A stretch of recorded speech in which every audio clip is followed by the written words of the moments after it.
നമുക്ക് മമ്മൂക്ക എന്ന് പറഞ്ഞ ഒരാള് നമ്മളോട് ഇത്രയും പേഴ്സണൽ, നമ്മളൊക്കെ എല്ലാവർക്കും ഫുഡ് കൊണ്ടുതരും. നമ്മൾ മമ്മൂക്ക എഗ് വൈറ്റ് എനിക്ക് ഇഷ്ടമല്ല, ഞാൻ കഴിക്കണ്ടെന്ന് എഗ് വൈറ്റ് മമ്മൂക്ക എടുത്ത് മമ്മൂക്കയുടെ പ്ലേറ്റിൽ വെക്കും, തരും. ഒരു തുടക്കക്കാരിയാണെന്ന് പറയേയില്ല, പക്ഷെ നമുക്കറിയാലോ നമ്മളെ സപ്പോർട്ട് ചെയ്യണതാണെന്നറിയാം. നിനക്കൊരു പുഷ് മതി, ആ പുഷ് നീ ചെയ്തോളൂ. ഞാൻ അത് തന്നെയാണ് അനീഷിന്റെ അടുത്ത് പറഞ്ഞത്, അവക്കൊരു പുഷ് വേണം. ഞാനൊരു സോഷ്യൽ മീഡിയ ഒരു ആക്റ്റീവ് ആയിട്ടുള്ള ഒരാളല്ല, അത് ഞാൻ എല്ലാവർക്കും അറിയാവുന്ന കാര്യം, പലയിടത്തും പറഞ്ഞിട്ടുള്ളതാണ്. ഇനിയിപ്പോ ഒരു അടുത്ത മൂവി ചെയ്യുമ്പോൾ എനിക്കറിയില്ല എങ്ങനെയാണ്, പക്ഷെ ഇപ്പൊ ഞാനൊരു എന്നെ ഇങ്ങനെ ഒരു ഒത്തിരി പ്രൊട്ടക്റ്റീവ് ആയിട്ടാണ്. ഭർത്താവിന് വേണ്ടി കാമുകിന് വേണ്ടി ആർക്കെങ്കിലൊക്കെ വേണ്ടിയിട്ട് കരയും. അതെ, സ്ഥിരം കരയുന്നതാണ്. വെരി ചലഞ്ചിങ് ആട്ടോ. ചലഞ്ച് ഏറ്റെടുത്തല്ലോ ജോമോള്. ട്രൈ ചെയ്യണോ അറിയില്ല.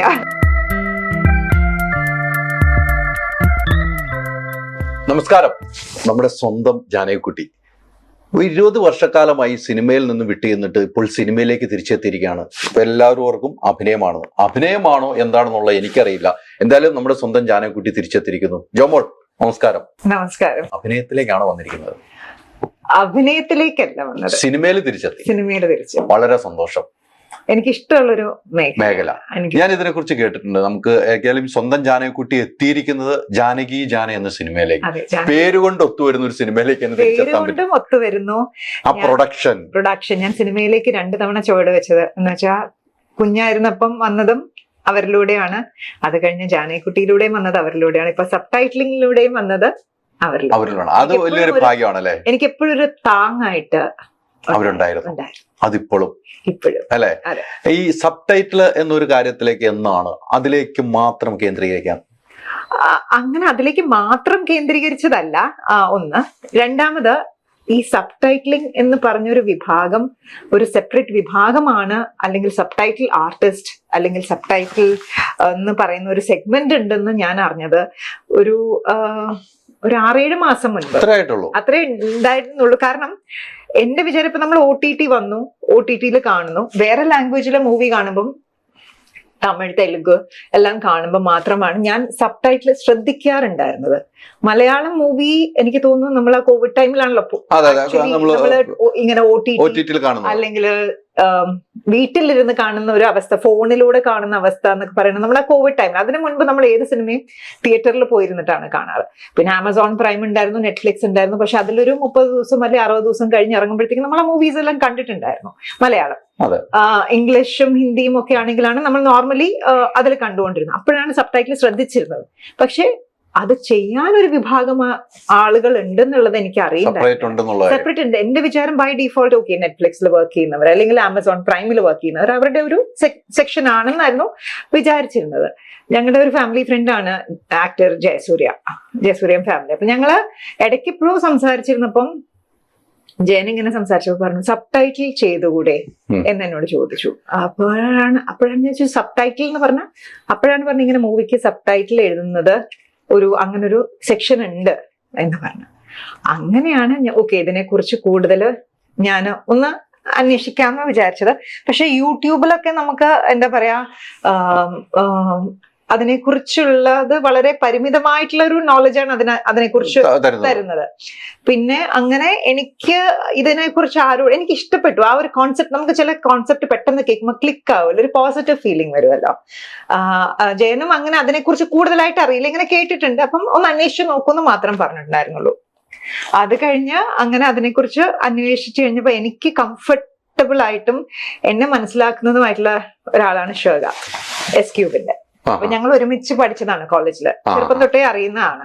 അപ്പൊ ഞാനിങ്ങനെ ഷേഗയുടെ അടുത്ത് സംസാരിച്ചപ്പോ ചോദിച്ചു, ഇങ്ങനെ ഒരു വിഭാഗം ഉണ്ട്. അപ്പൊ പറഞ്ഞുണ്ടല്ലോ.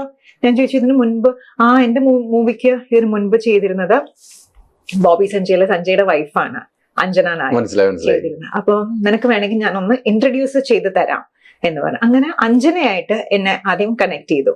പിന്നെ അത് കഴിഞ്ഞ് വേറൊരു അഞ്ജു എന്ന് പറഞ്ഞ വേറൊരു കുട്ടിയുമായിട്ടും കണക്ട് ചെയ്തു.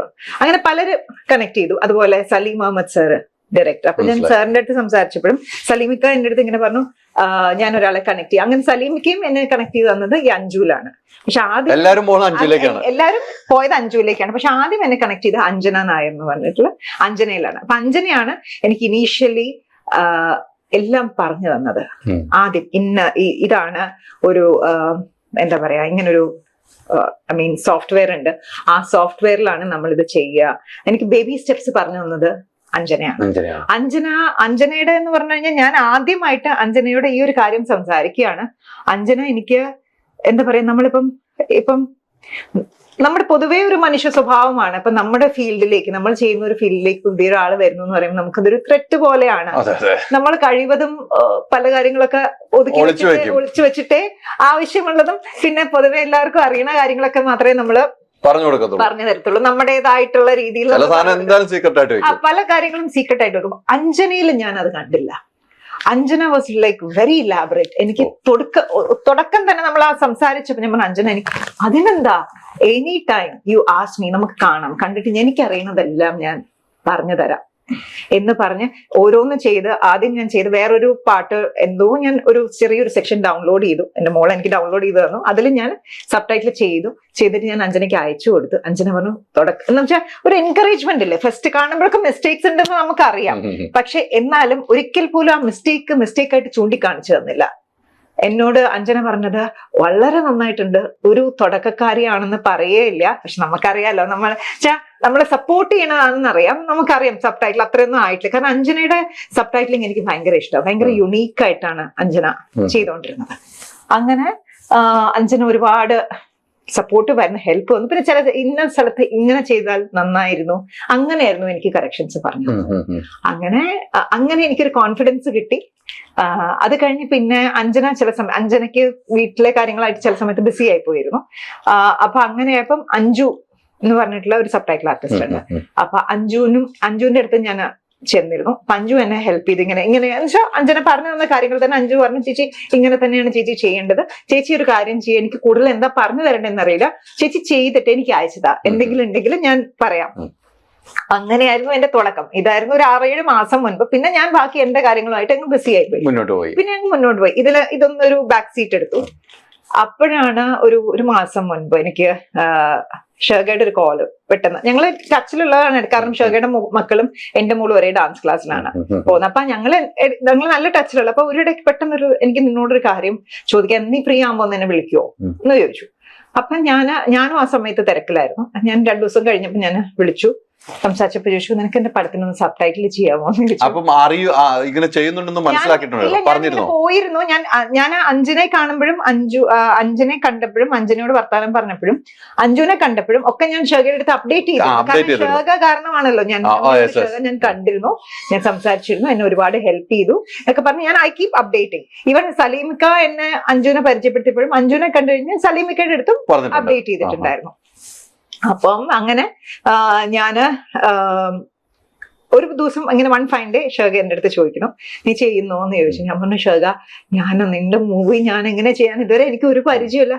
അപ്പൊ എന്നോട് പറഞ്ഞു, നിനക്ക് എവിടെയെങ്കിലും തുടങ്ങണ്ടേ, അപ്പൊ ഞാനാവുമ്പോ നീ കംഫർട്ടബിൾ ആയിരിക്കുമല്ലോ. കൂടാതെ അനീഷാണ് ഡയറക്ടർ. അനീഷിനെ എനിക്ക് നേരിട്ട് ഇങ്ങനെ 1-to-1 പരിചയം ഇല്ലെങ്കിലും അനീഷുമായിട്ട് ഞങ്ങൾ ടച്ചിലുണ്ടായിരുന്നു. ഇടയ്ക്ക് കാണുമായിരുന്നു, ഇടയ്ക്ക് അമ്പലങ്ങളിൽ വെച്ച് കാണും, അങ്ങനെയൊക്കെ ചെയ്ത് അങ്ങനെ ടച്ചിലുണ്ടായിരുന്നു. അപ്പൊ അനീഷിന്റെ അടുത്ത് എനിക്ക് എന്തോ ഒരു കംഫർട്ട് ലെവൽ ഉള്ളത് പോലെ തോന്നി. അപ്പൊ എന്നോട് പറഞ്ഞു, അനീഷ് കോണ്ടാക്ട് ചെയ്യുന്നു. അങ്ങനെ അനീഷുമായിട്ട് ടച്ച് വെച്ചു. ഞാൻ അനീഷിനോട് പറഞ്ഞു, സിനിമ ഒരു പ്രാവശ്യം കണ്ടു കഴിഞ്ഞിട്ട് ചെയ്യാൻ പറ്റുമോ നോക്കാം എന്ന് പറഞ്ഞു. അങ്ങനെ ഷേഖയും അനീഷും തന്ന ഈ ഒരു കോൺഫിഡൻസും സപ്പോർട്ടും ആണ് എനിക്ക് ചെയ്യാൻ പറ്റിയത് ഈ മേഖലയിലേക്ക്. കാരണം ഞാൻ അനീഷ് എനിക്ക് തെറ്റിയാലെന്താ, ഞങ്ങളല്ലേ ഇവിടെ ഉള്ള എല്ലാരും അങ്ങനെയല്ലേ പഠിക്കുക. അപ്പം ഇവിടെ എന്റെ അസിസ്റ്റൻസ് ഉണ്ടല്ലോ ടെക്നിക്കലായിട്ട്. ഞങ്ങൾക്ക് മെയിൻലി എനിക്ക് ഇഷ്യൂ വരാൻ പോകുന്ന ഒരു സ്ഥലം എന്ന് പറയുന്നത് ടെക്നിക്കൽ സൈഡ് ആയിരിക്കുമല്ലോ. എനിക്ക് അത്രയും ടെക്നിക്കൽ സൈഡ് അറിയില്ല, ബേസിക് ആയിട്ട് അറിയാമെന്നില്ല. ലാംഗ്വേജ് പിന്നെയും ഒരു പ്രോബ്ലം വരാൻ ചാൻസ് കുറവാണ്. പക്ഷേ ടെക്നിക്കൽ സൈഡ് ആയിരിക്കുമല്ലോ, നമുക്ക് എഡിറ്റിംഗിന്റെ അവർക്ക് ഏത് വേർഷൻ ഏത് ഫോർമാറ്റിൽ വേണം അതൊന്നും എനിക്ക് അത്രയും അറിയില്ലല്ലോ. അപ്പൊ എന്നോട് പറഞ്ഞാൽ അങ്ങനെ എന്ത് ഡൗട്ട് ഉണ്ടെങ്കിലും എന്റെ അസിസ്റ്റൻസ് ഉണ്ട് ഇവിടെ, എല്ലാവരും ഹെൽപ്പ് ചെയ്തോളും, ഞങ്ങളെല്ലാരും ഉണ്ടല്ലോ. അപ്പൊ ഷേഖയും ചോദിച്ചപ്പോ ഞാൻ ചോദിച്ചു, ഷേഖ നീ എന്ത് ധൈര്യത്തിലാ എന്നെ ഏൽപ്പിച്ച നിന്നെ മൂവിന്ന് ചോദിച്ചപ്പോ പറഞ്ഞു, എടാ എനിക്കറിയാം നിനക്കൊരു പുഷ് മതി, ആ പുഷ് നീ ചെയ്തോളും. ഞാൻ അത് തന്നെയാണ് അനീഷിന്റെ അടുത്ത് പറഞ്ഞത്, അവക്കൊരു പുഷ് വേണം, ആ പുഷിന് നമ്മൾ നിന്ന് കൊടുത്താൽ ബാക്കി അവർ ചെയ്തോളും എന്നുള്ളത് എനിക്ക് അറിയാമെന്ന് പറഞ്ഞു. അപ്പം ഞാൻ അറിയാതെ തന്നെ എന്നിലുള്ള ഈ ഒരു നേച്ചർ അവർക്ക് മനസ്സിലാക്കിയിട്ടുണ്ടാകും. കാരണം ഈ ദിവസം വരെ, ഞാൻ തുടങ്ങിയപ്പോ തൊട്ട് ഈ ദിവസം വരെ, ഈ ഒരു നിമിഷം വരെ എനിക്ക് അവരുടെ കയ്യിൽ നിന്ന് എപ്പോഴും സപ്പോർട്ട് ഉണ്ടായിരുന്നുള്ളൂ. സാധാരണ നമുക്ക് അങ്ങനെ ഒരു സബ് ടൈറ്റിൽ ചെയ്യുന്ന ആൾക്കാർക്ക് എപ്പോഴും ചിലപ്പോൾ പ്രൊഡ്യൂസറോ ഡയറക്ടറോ ആക്സസിബിൾ ആവണം. ഒന്നെങ്കിൽ അസിസ്റ്റൻസ് അല്ലെങ്കിൽ അസിസ്റ്റൻസുമായിട്ട് ഞാൻ ടച്ചിലുണ്ട്. ചില ഡൗട്ടുകൾ ഞാൻ ആവശ്യമുള്ള അനീഷിന്റെ അടുത്ത് ഞാൻ വോയിസ് നോട്ട് ഇടും, അപ്പൊ അനീഷ് എന്നെ റിപ്ലൈ ചെയ്യും. അപ്പം ആ ഒരു സപ്പോർട്ടിലാണ്, ഞാൻ ആ ഒരു കംഫർട്ട് സോണിലാണ്. അപ്പൊ അതുകൊണ്ട് നമുക്കതൊരു, എനിക്ക് അതിനൊരു ഒരു ബുദ്ധിമുട്ടോ ഒന്നും തോന്നിയിട്ടില്ല.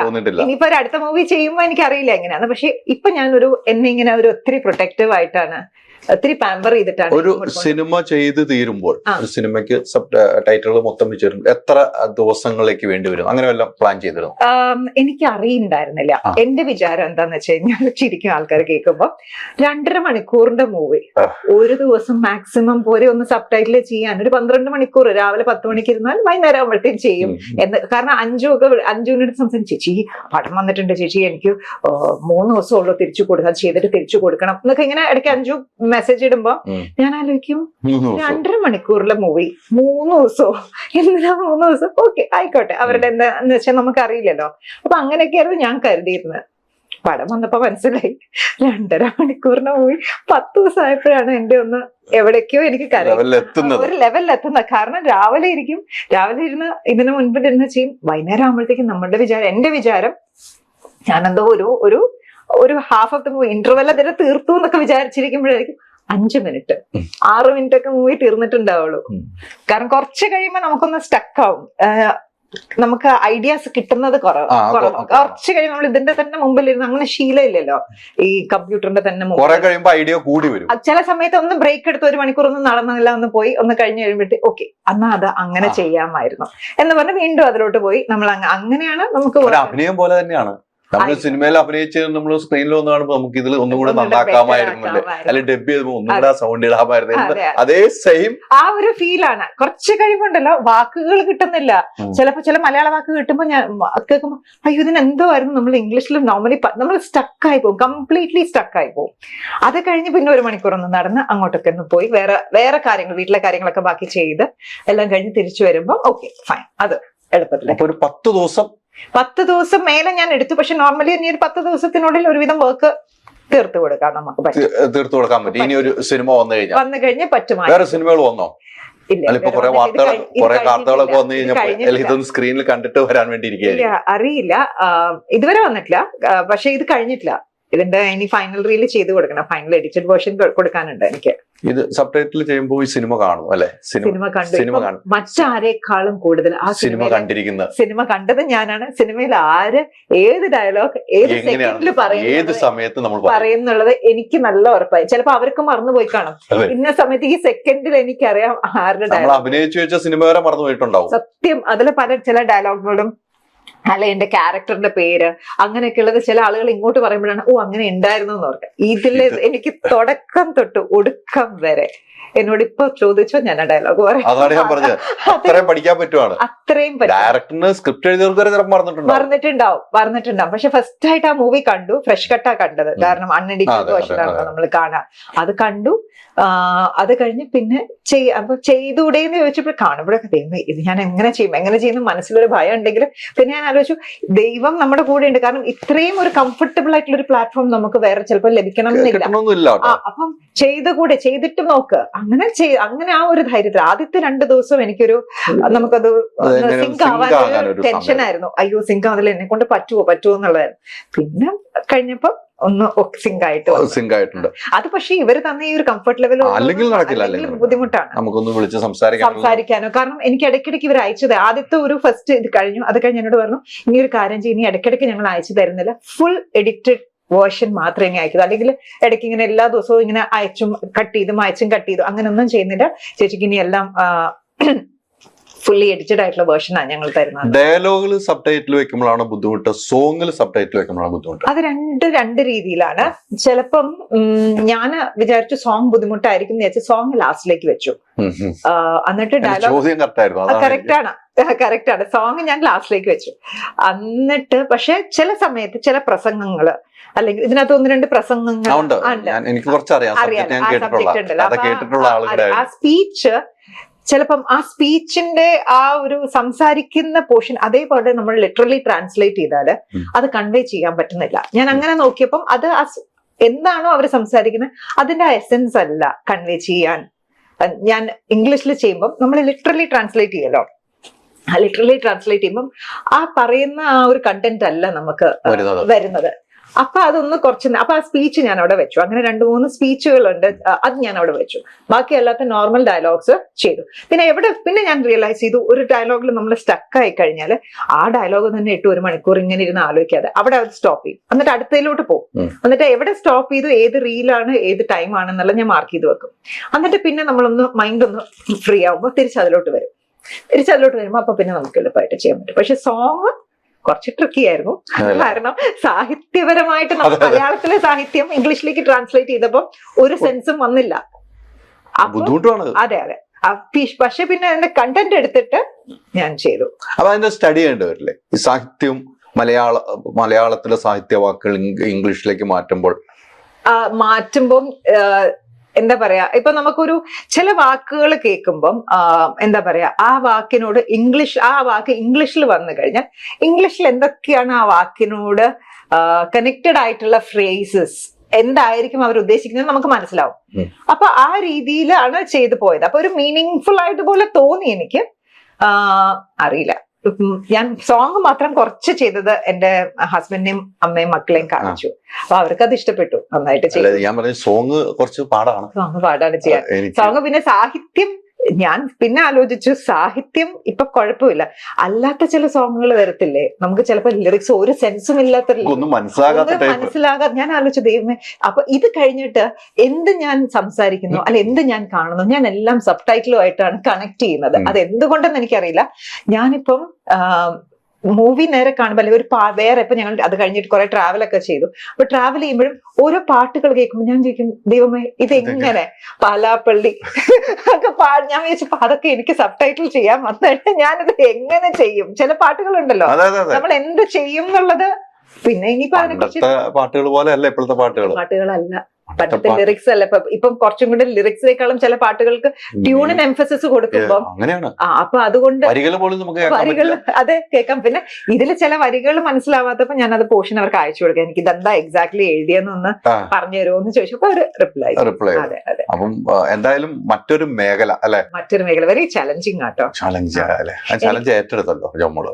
ട്രൈ ചെയ്യണോ അറിയില്ല, ട്രൈ ചെയ്തു. ഞാൻ പറഞ്ഞല്ലോ ഈ ഒരു സപ്പോർട്ട് ഉള്ളത് കൊണ്ട് ഞാൻ ട്രൈ ചെയ്തു. ഞാൻ പൊതുവെ എല്ലാ കാര്യത്തിനും ഒരു ഡെയറിങ് ആണോ എന്ന് ചോദിച്ചാൽ ഇപ്പം ഈ ചലഞ്ച് ഏറ്റെടുക്കാറുണ്ടല്ലോ.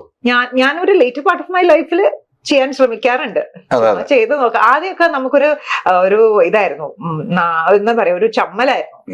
എന്ത് പറയും ആളുകള്, അത് നമ്മുടെ ലൈഫില് നമ്മുടെ ഒരു ഏജിന്റെ ഉണ്ടല്ലോ, മറ്റുള്ളവരെന്ത് പറയും, മറ്റുള്ളവരെന്ത് വിചാരിക്കും, ആ ഒരു ഏജ് ഐ തിങ്ക് ഞാൻ ക്രോസ് ചെയ്തു എന്ന് തോന്നുന്നു. നമ്മൾ ആ ഒരു ഏജ് ക്രോസ് ചെയ്യുന്നതനുസരിച്ച് ഏത് മേഖലയിലും ഇനിയിപ്പോ ആരത്തെ വിചാരിച്ചാൽ എന്താ, എനിക്ക് പറ്റുന്നത് ഞാൻ ചെയ്യുന്നു, ട്രൈ ചെയ്യും. നമുക്ക് പറ്റുന്ന നമ്മൾ ചെയ്തു, നമുക്ക് സപ്പോർട്ട് കുടുംബമുണ്ട്, പിന്നെ നമ്മൾ ആരെയും ബോധിപ്പിക്കേണ്ട കാര്യമില്ല. അപ്പൊ അങ്ങനെ പണ്ട് ഞാൻ പറഞ്ഞല്ലോ, പണ്ട് എനിക്കിങ്ങനെ മറ്റുള്ളവരെന്ത് പറയുന്നു, അത് ശരിയായില്ല, അവരുടെ ക്രിറ്റിസിസം അക്സെപ്റ്റ് ചെയ്യാൻ ബുദ്ധിമുട്ട് ഉണ്ടാവോ എന്നുള്ളൊരു ആ ഒരു ബുദ്ധിമുട്ട് ഉണ്ടായിരുന്നു എനിക്ക്. പൊതുവെ മറ്റൊരാൾ ക്രിട്ടിസൈസ് ചെയ്ത് കഴിഞ്ഞാൽ അത് എനിക്ക് വിഷമം തോന്നും പെട്ടെന്ന്.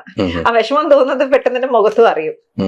ഇപ്പോഴും വിഷമം തോന്നും, പക്ഷെ അതിന്റെ ഇന്റൻസിറ്റി കുറച്ചൊന്ന് കുറഞ്ഞിട്ടുണ്ടെന്ന് തോന്നുന്നു.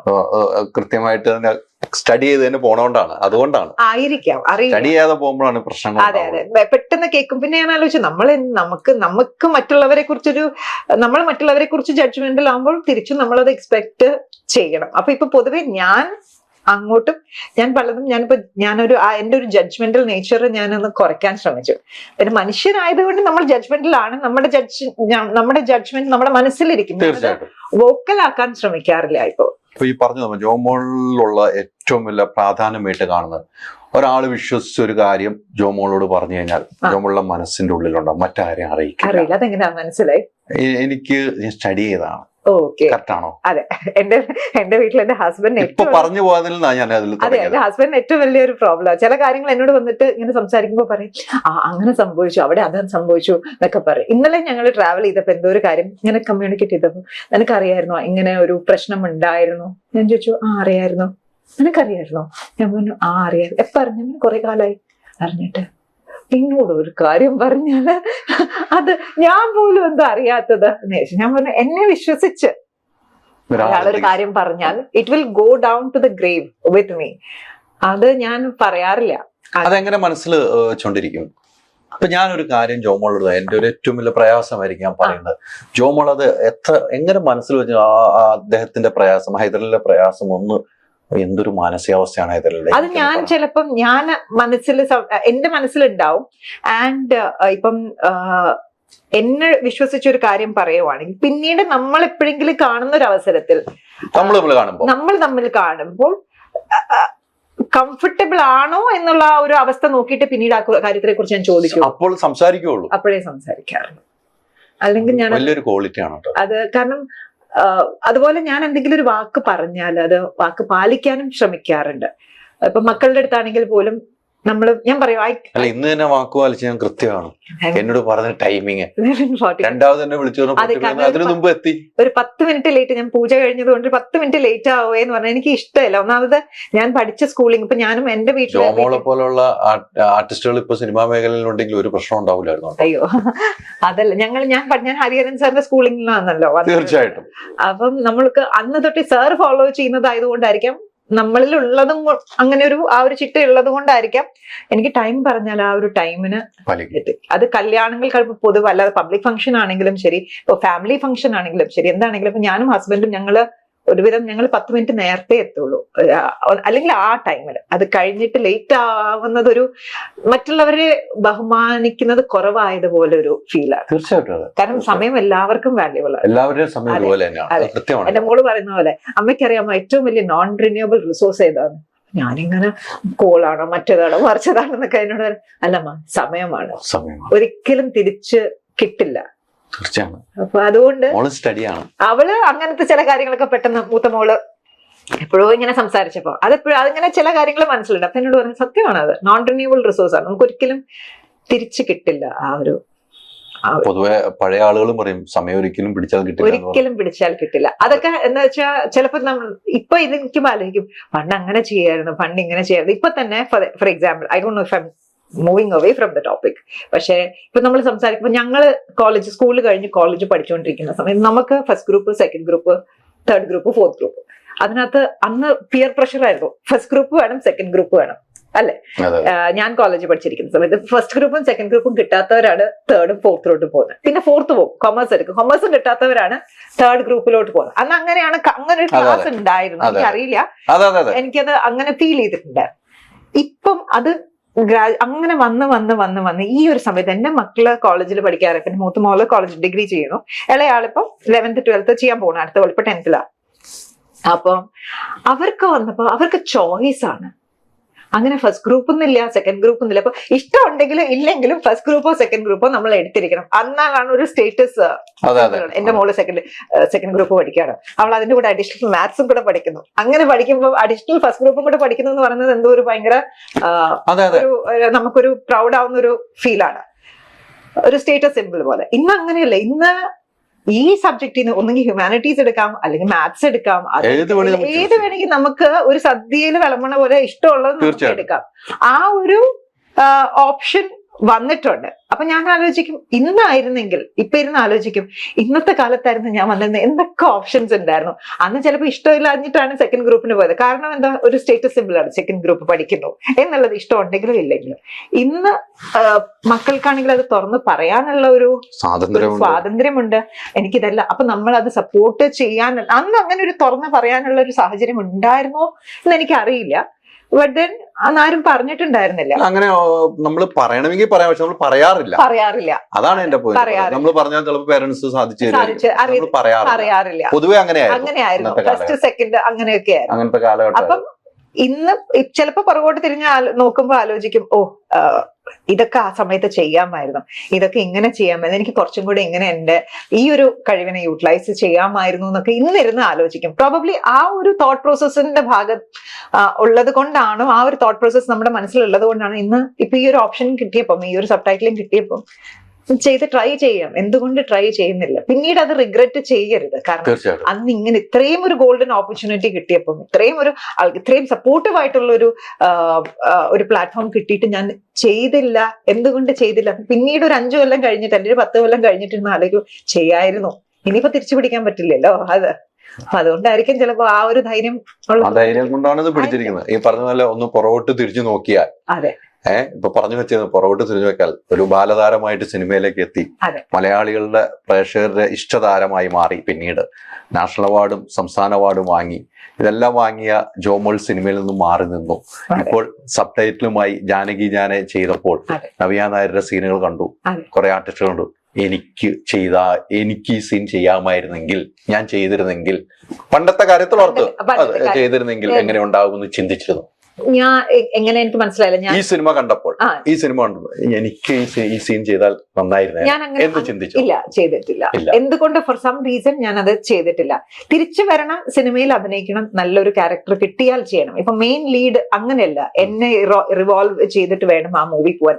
എന്റെ പേരിൽ, അല്ലെങ്കിൽ എന്ന് സ്വന്തം ജാനകിക്കുട്ടി പോലെ എന്റെ പേരിൽ എന്നെ മാത്രം കേന്ദ്രീകരിച്ചിട്ടുള്ള ഒരു മൂവി, അങ്ങനെയൊന്നും ഇപ്പൊ ഞാൻ ചിന്തിച്ചില്ല. മൂവിയിലേക്ക് തിരിച്ചു വരാൻ തീർച്ചയായിട്ടും ആഗ്രഹമുണ്ട്. ഈ സിനിമയുടെ സബ് ടൈറ്റിലുകൾ ചെയ്തപ്പോൾ കൂടുതൽ ആഗ്രഹം വന്നോ? അതിനു മുൻപുണ്ട്. എനിക്ക് ആഗ്രഹം എപ്പോഴും സെയിം ആണ്. സബ് ടൈറ്റിൽ സബ് ടൈറ്റിൽ ചെയ്തപ്പോൾ എനിക്ക് സന്തോഷമാണ് കൂടുതൽ വന്നത് ആഗ്രഹത്തെക്കാളും. കാരണം ഞാൻ ഇഷ്ടപ്പെടുന്ന ഒരു ഫീൽഡിൽ തന്നെ ഞാനുണ്ട്, എവിടെയോ ഞാനുണ്ട്. ആ ഒരു ഫാമിലിയിൽ തന്നെ ഐ ആം ദെയർ, ആ ഒരു ഇൻഡസ്ട്രിയിൽ തന്നെ ഞാനുണ്ട്, പക്ഷെ വേറൊരു മേഖലയിൽ. So I'm enjoying that. ആഗ്രഹമുണ്ടോ എന്ന് ചോദിച്ചാൽ ഒബ്വിയസ്ലി ആഗ്രഹമുണ്ട്, പക്ഷെ ഒരു കമ്പാരിസൺ ഞാൻ ഒരിക്കലും ചെയ്തിട്ടില്ല. അത് വെരി ഓണസ്റ്റ്ലി ഞാൻ പറയാണ്. കാരണം ഉണ്ടെങ്കിൽ നമ്മൾ മനുഷ്യ സഹജമായിട്ടുള്ള കാര്യങ്ങളാണ്. ഈ ഒരു ക്യാരക്ടർ ഞാൻ ചെയ്തിരുന്നെങ്കിൽ, ഇല്ല, ഞാൻ അങ്ങനെ ചെയ്തിട്ടില്ല. പക്ഷെ എനിക്കൊരു നല്ല മൂവി വന്നിരുന്നെങ്കിൽ എന്ന് വെച്ചാൽ എന്നെ, ഞാൻ പറഞ്ഞില്ല, ഞാൻ മെയിൻ ക്യാരക്ടറായിട്ട് main lead, not at all. അത് നമുക്ക് നമ്മുടെ ഞാനാരെന്നും എന്റെ സ്ഥാനം എന്തെന്നും എന്റെ കഴിവ് എന്തെന്നുമുള്ള ഒരു ബോധ്യമുണ്ട്. അപ്പൊ നമുക്കും ബോധ്യമുണ്ട്, വരുന്നവർക്ക് ബോധ്യത്തോടുകൂടി വന്നാൽ ഓക്കെയാണ്. എക്സാക്ട്ലി. സോ അതുകൊണ്ട് ഞാൻ എന്നെ കേന്ദ്രീകരിച്ച് ഞാനായിരിക്കണം മെയിൻ ലീഡ്, ആ ഒരു ആഗ്രഹമോ അങ്ങനത്തെ ഒന്നുമില്ല. But then the movie I am doing, ആ ഒരു ക്യാരക്ടർ ഒരു സബ്സ്റ്റാൻഷ്യൽ, ഒരു വാല്യൂ ഉള്ള ഒരു ക്യാരക്ടർ ആയിരിക്കണം എന്ന് ആഗ്രഹമുണ്ട്.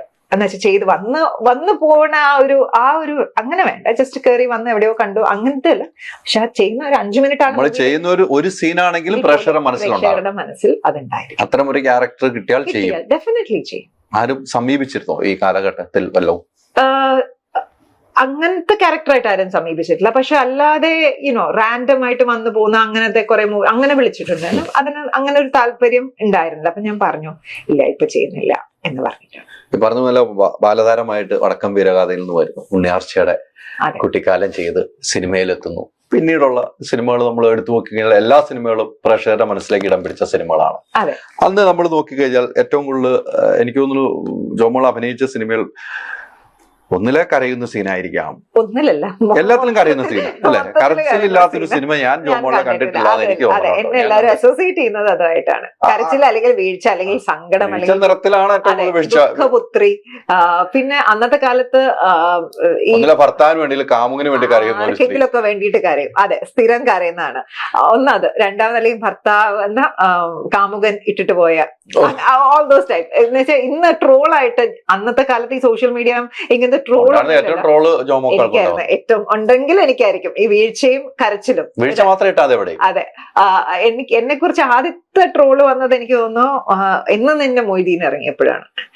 എന്താ, കാഞ്ചനമാലയെ കുറിച്ച് കരയാൻ. അതെ, ഇതിനു മുമ്പ് കാഞ്ചനമാലയായിട്ട് ആ പഞ്ചാബി ഹൗസിൽ ആ വെള്ള സാരി കൊടുത്തിട്ടുള്ള ഒരു എപ്പോഴും കരഞ്ഞുകൊണ്ടുള്ള. അപ്പം അങ്ങനത്തെ ഒരു അപ്പൊ ഞാൻ ആലോചിച്ചു, ഭാഗ്യം ആ സമയത്ത് ട്രോളുകളൊന്നും ഇല്ലാതെ ഞാൻ അങ്ങനെ സോഷ്യൽ മീഡിയ ഉണ്ടെങ്കിൽ ഇന്നും ജോമോള് നിറഞ്ഞു തന്നെ അതിൽ പൊക്കി വരുന്നുണ്ടെന്നുള്ള മാത്രം. അത്രേ ഉള്ളൂ. ഞാൻ പൊതുവെ സോഷ്യൽ മീഡിയ ഞാനൊരു സോഷ്യൽ മീഡിയ ഒരു ആക്റ്റീവ് ആയിട്ടുള്ള ഒരാളല്ല. അത് ഞാൻ എല്ലാവർക്കും അറിയാവുന്ന കാര്യം, പലയിടത്തും പറഞ്ഞിട്ടുള്ളതാണ്. ഞാൻ എന്തോ ആ ഒരു എന്താ പറയാ, എന്റെ നേച്ചർ അങ്ങനെയാണ്, ഒരു ഒതുങ്ങിക്കൂടുന്ന ആ ഒരു ടൈപ്പാണ്. അങ്ങനെ ഒത്തിരി സോഷ്യൽ മീഡിയ അതിലേക്ക് ആയിട്ടില്ല. ഇന്ന് ഒരുപാട് ആളുകൾ യൂസ് ചെയ്യുന്നതും അവര് എന്നോട് പലരും പറയും കുറച്ചുകൂടെ ആക്റ്റീവ് ആയിക്കൂടെ, കുറച്ചുകൂടെ ആക്റ്റീവ് ആയിക്കൂടെ. പക്ഷെ ഞാൻ എന്റെ ആവശ്യമുള്ള കാര്യങ്ങൾ മാത്രം, അത്യാവശ്യത്തിന് ആരെങ്കിലും ചോദിക്കുമ്പോൾ മാത്രം ഒന്ന് ഷെയർ ചെയ്യുന്നല്ലാതെ അത്രേ ഉള്ളൂ. എന്റെ ഫോളോവേഴ്സ് കണ്ടാലും അറിയാം, വളരെ കുറച്ച് ഫോളോവേഴ്സ്. പക്ഷെ ചാക്കോച്ചൻ കള്ളു കുടിച്ച് വന്നു സെറ്റ്. എനിക്ക് ഫസ്റ്റ് സീൻ, മമ്മൂക്കായിട്ടുള്ള ഫസ്റ്റ് സീൻ എന്ന് പറഞ്ഞാൽ മമ്മൂക്ക അയ്യോ മൊബൈൽ ഫോൺ കയ്യിലുണ്ടല്ലോ എന്ന് ഏതെങ്കിലും ഒരു ഓൺലൈൻ മീഡിയ ഇതിന്ന് അവിടുന്ന് ഒരു വേർഡും ഇവിടുന്ന് രണ്ടാമത്തെ വേർഡും, ഇവിടെ ഇപ്പൊ ഞാൻ പറഞ്ഞ ആളുകൾ മെയിൻലി അവർ ആളുകളെ കുറിച്ചിട്ടായിരിക്കും. മമ്മൂക്ക എന്ന് പറഞ്ഞ ഒരാള് നമ്മളോട് ഇത്രയും പേഴ്സണൽ, നമ്മളൊക്കെ എല്ലാവർക്കും ഫുഡ് കൊണ്ടുതരും. നമ്മൾ മമ്മൂക്ക എഗ്ഗായിട്ട് എനിക്ക് ഇഷ്ടമല്ല, ഞാൻ കഴിക്കും. ലാലേട്ടനായിട്ടുള്ള അടുപ്പം ആ മൂവി ചെയ്തു ഒബിയസ്ലി മോഹൻലാൽ.